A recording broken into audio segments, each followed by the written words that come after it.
Hello guys, so welcome back to my channel. For all my newcomers, I am Dina Ray, aka the British Bionic Babe. And I want to thank you guys for all your support, for liking, for sharing, for commenting, and for subscribing. Remember, when you subscribe, do not forget to touch that notification bell. So guys, let's get into it. So as you may have seen from my first two videos, and the link is in the description, so you can go ahead and catch up if it's your first time here.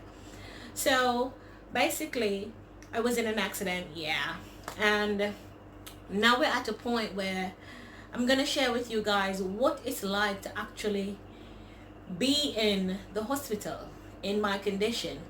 Now, when the accident happened, I was transported to Falmouth Hospital in Trelawney, Jamaica, and then I was sent to Radiology West in Fairview in Montego Bay to do MRI, CAT scan, to actually see what was what's the word I'm looking for, the extent of my injuries.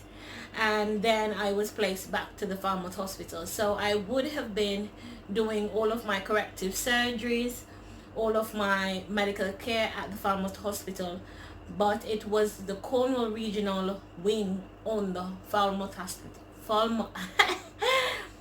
FAS will do that to you sometimes. I was on the Cornwall Regional Wing at the Falmouth Hospital. So at the time of my accident, the Cornwall Regional Hospital is currently closed. Well, it was closed down regarding surgeries. So they moved the male and the female surgical wards to Falmouth Hospital in Trelawney. And I can tell you guys, I've been to the hospital in the past for different issues. I've been admitted for different things, and Lord knows I'm no fan of the hospital, especially in Jamaica. However, this was the place where my life started to move in this new direction, and I'm gonna share a lot with you guys today. And maybe at some point you need to grab a towel or a handkerchief or a rag, because you are gonna cry. But at the end of the day, yes, at the end of the day is one of my catchphrases. At the end of the day, everything that has led me to this point from the initial process has been because of my stay at Falmouth Hospital. And there's some incredible people that made my stay there great, and there's some people that didn't make it great. But hey, let's take a look at what happened. Hey guys, so this is just a quick snippet of you entering Falmouth Hospital. If you were actually coming to see me, this would be the journey every day to come and take a look at me, talk to me, and to see what was going on. As I approach the ward, I'm just giving thanks. I sped the video a little bit, so, you know, just to cut some time in.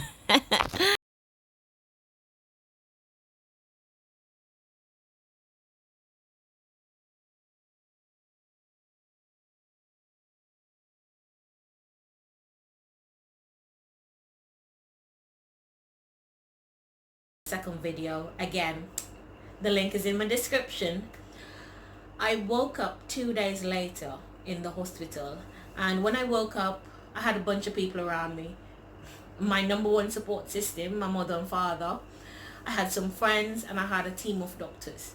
Now, based on my injuries, which, let me tell you again, so I had a broken right hip, broken left femur, which is like your left leg, broken right pelvis, fractured spine in 3 places, fractured ribs on the right side.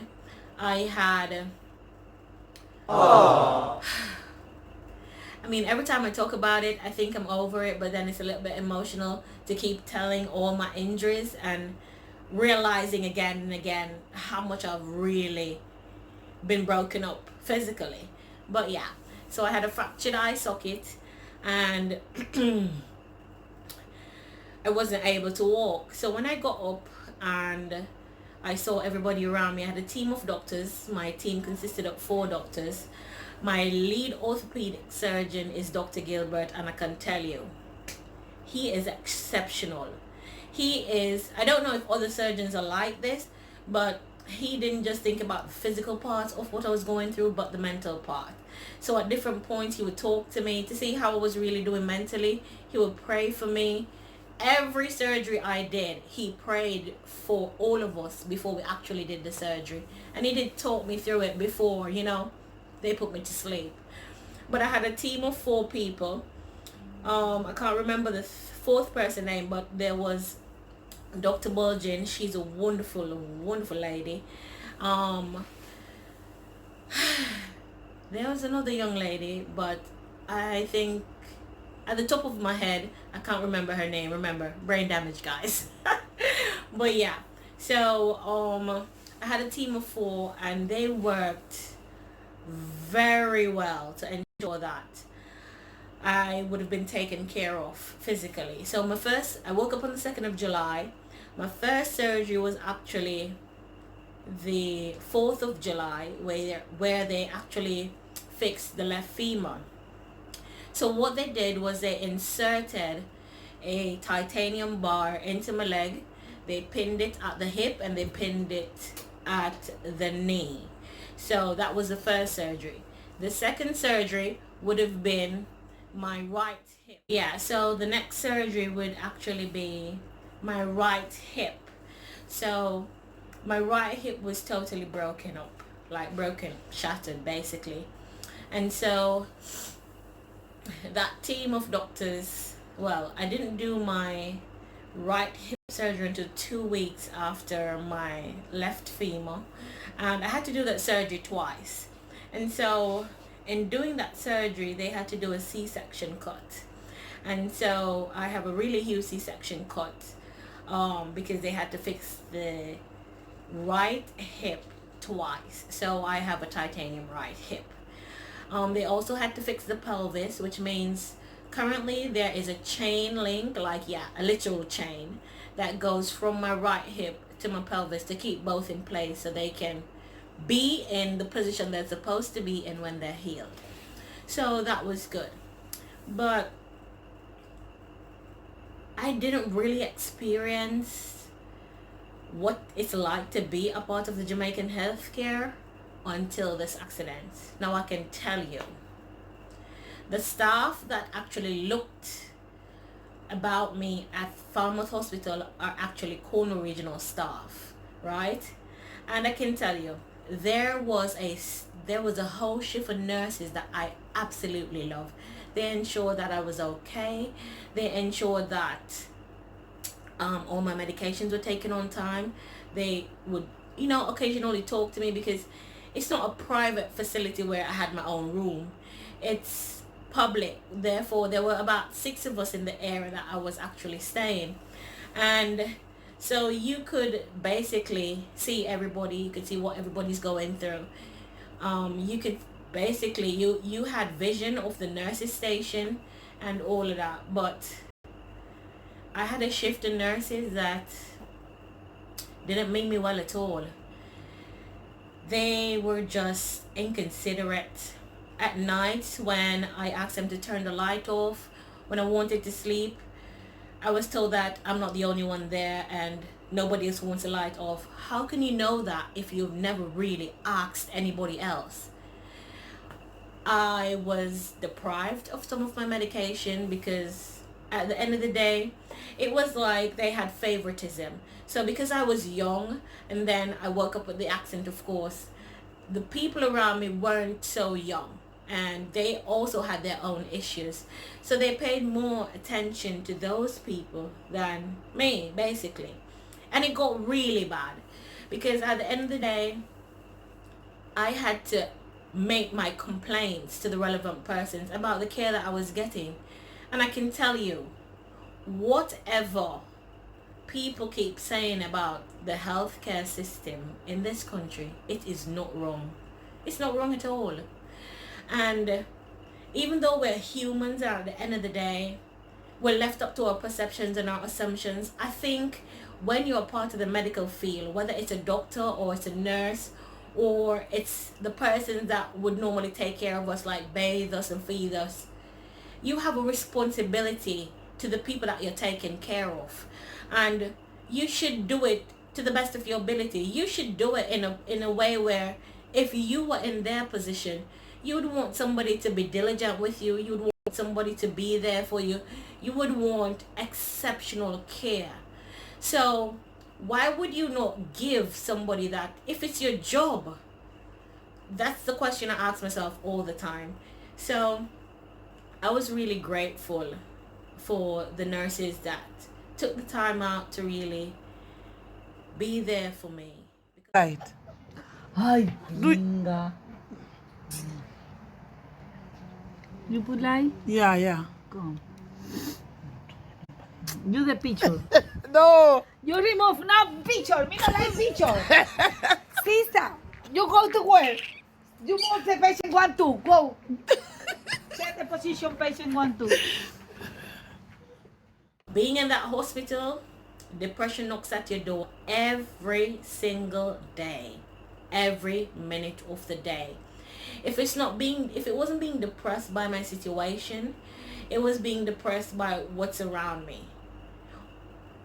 It was so bad at one point, I could not sleep because it's like every time I closed my eyes, all I could hear was, "Miss Clayton, you cannot walk."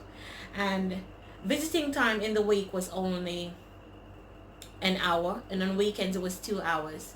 I could not wait for visiting time every day, all day, because at that point I could see somebody different. I could be around somebody different. The best part about my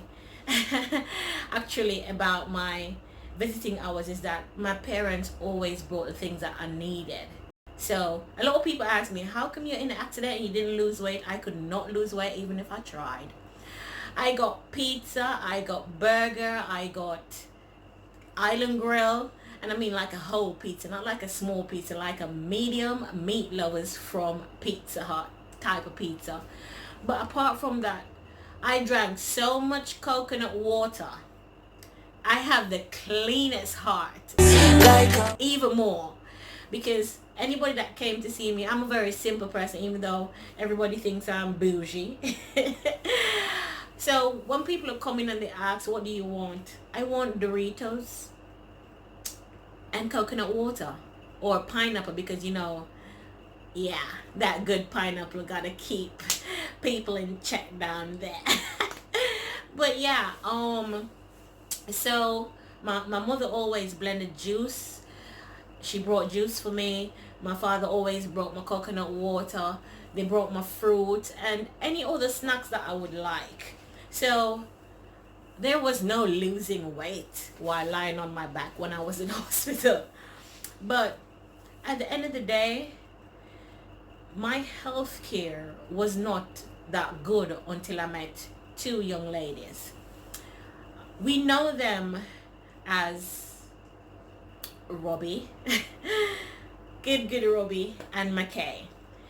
Those 2 ladies, if it was not for them, I don't know how I would survive being in that hospital. McKay was actually responsible for taking care of me. So she would bathe me, she would change me, she would talk to me. We became really great friends.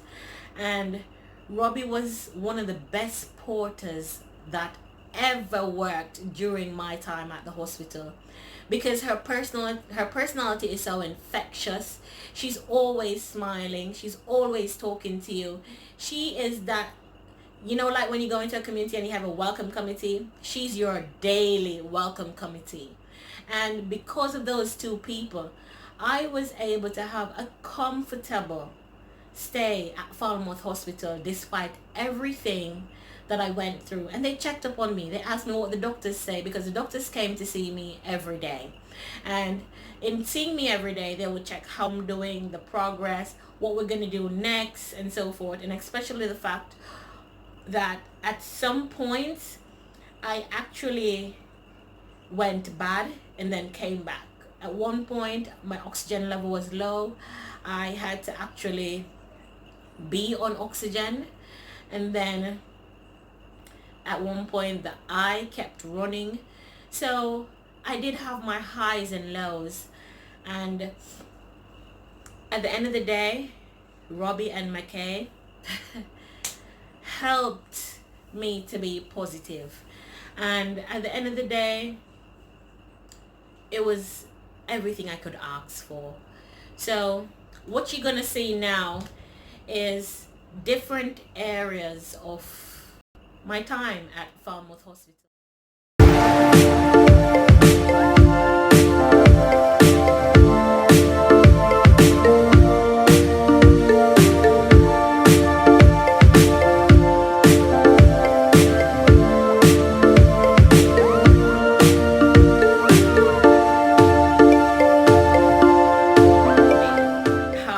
I used to have a little window to my right that it gave me hope to see my parents, hope to see Robby, hope to see McKay, hope to leave, because at one point when I wasn't feeling that much pain, I was ready to go home, but couldn't leave. But it was so dreadful on some days. And then on other days, I was the happiest person to be alive. And what people need to understand is that even though I was in a situation where you may not have seen me before, or you're not a hospital person, or you couldn't bring yourself to terms on seeing me like that, at the end of the day, I'm glad for those who came to see me. I am glad for those who reached out to me in whatever way. You don't know how much that has helped me to actually go through those 30 days in hospital, because I was released on the 30th of July. And it's like every time that I was feeling down, God sent somebody in the form of a text or a phone call or a visit, or sent Robby at the right time, or sent McKay at the right time. And it helped me. There were nights where, because I suffered from insomnia since February 12, 2019. And being in the hospital didn't help my insomnia at all. Like, it's like when I closed my eyes, I could hear the mosquitoes at night. I could hear the crickets.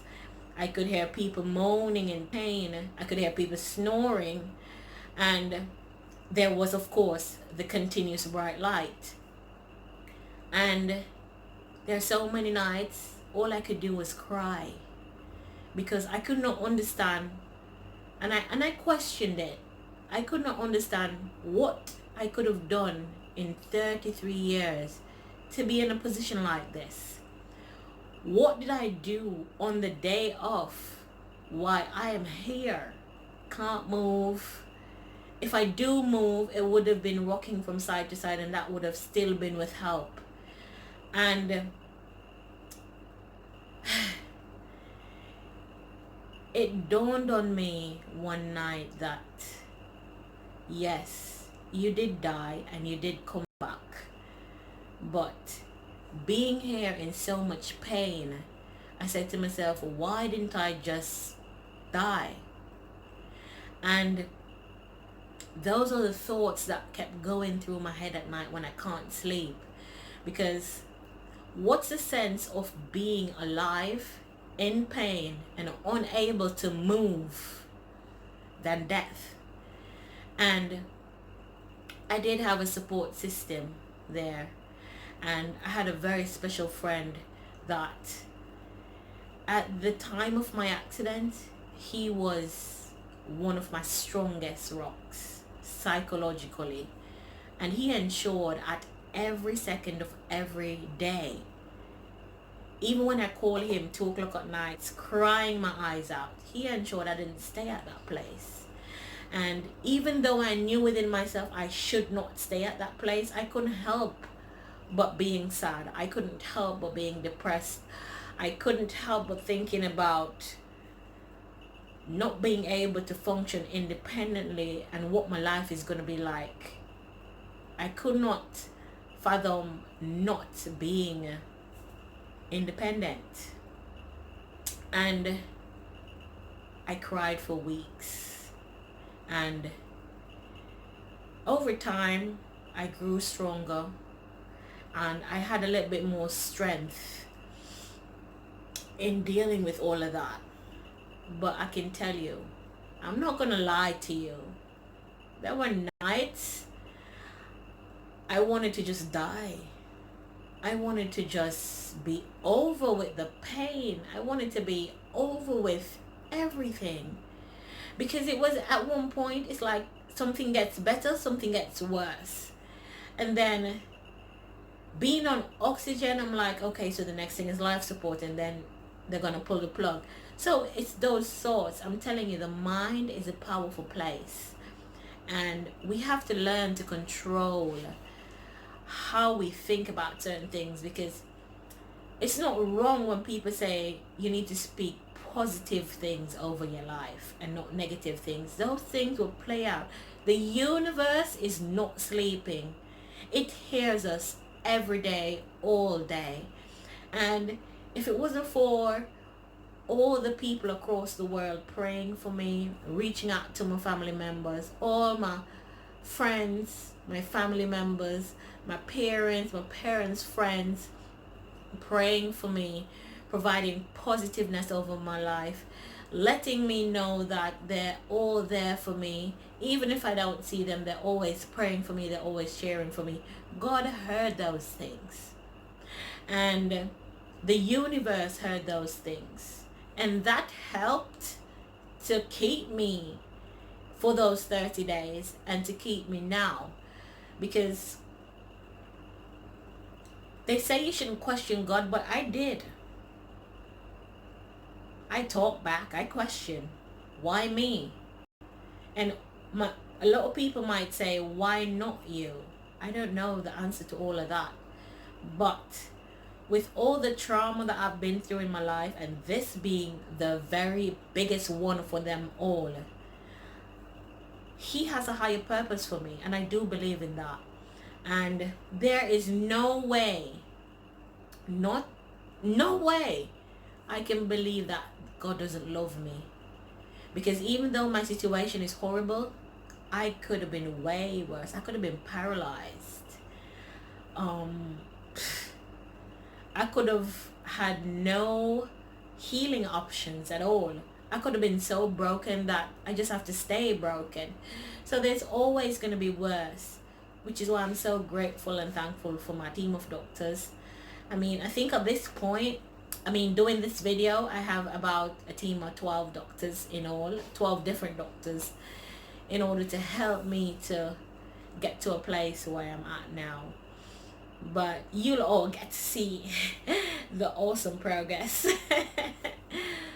But guys, my time at Falmouth Hospital is nothing I want to relive. And I would not want to be in a position where I need to go back to that place. The healthcare in the public healthcare, my apologies, the public healthcare in this country definitely needs to be looked at. I know from a government point or a government standpoint, they're doing all that they can, or they think they're doing all that they can. But I don't know. One, some of these nurses needs to be trained in soft skills. I mean, you can see the difference when a nurse loves being a nurse over somebody that's a nurse and they're just doing it because it's their job. You can see and you can feel the difference as a patient. So this is not my plea to the government or to anybody about the healthcare system, because we are fully aware of what the public healthcare system is in this country. But being a first-hand experienced patient of the healthcare that I needed to survive in this country, I'm not at all impressed. I'm not at all impressed. It was like playing Russian roulette. Which nurse am I going to get today? Am I going to get my morphine? Because trust me, morphine is the best drug ever out of all my medications that I have to take. So there is something that needs to be done, but it's still left up to each individual person that is actually in the healthcare system. As usual, guys, it's been an utmost pleasure to have you guys here with me on the channel. I really hope even one person is inspired by each video, because I'm not just here to tell you what I went through. I'm letting you know that you can relate to whatever it is that I'm feeling with whatever situation that you have. And at the end of the day, you will feel like, at the end of the day, you may feel like you can't go on. Why is this happening to you? Everything that you try, it's not going through. When you take 10 steps forward, you hit 20 steps back. I'm being hit 40 steps back, but I still gotta go, because at the end of the day, you're still here. Every day above ground is another 24 hours for you to be impactful to your life, to actually go about the changes that you need to in order to make yourself better, to put yourself in a better position. And don't ever think anything's overnight. I wish things were overnight. But it's not. And that's the greatest thing that I pray about every day, is for patience, because the girl was not born with any patience at all. I want things now, and I want it to happen now. And that's how basically I was living my life. So yeah, the accident slowed me down for a reason. The reason, I don't know. But that's it. I'm a go-getter. And I can't stay one place too long, because yeah, I get easily bored.